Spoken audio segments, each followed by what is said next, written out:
Today, I want to talk to you about four things that create urgency in sales. Number one is value. What's in it for them? Now, this must be from their perspective.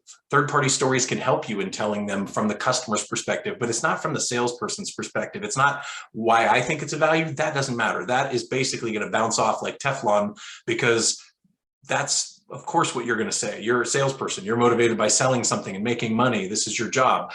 So the value isn't in itself directly creating urgency, but without the value, if I fail to create value from their perspective, urgency feels like pressure, or in other words, a person could think, who cares? It doesn't affect me. So it's not going to create urgency if I don't establish value.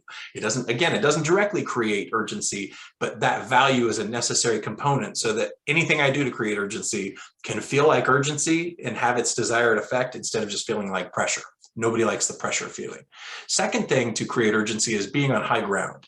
Their need to buy your product, to buy your service, whatever that might be, whatever their dominant buying motives are, whatever you've identified as the reason why, has to feel greater and more important and in a prominent position compared to your need to make a sale.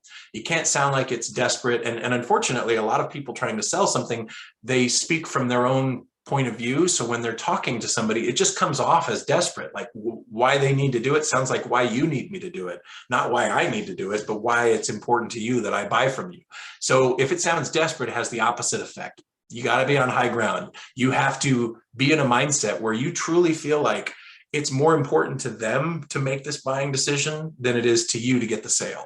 So adopting that high ground attitude will help create urgency, because the more you seem to be pushing it on them, the further people pull back. But the more you're acting like you could care less, other than that it will help them and benefit them, but it's not about you, the more that actually creates urgency.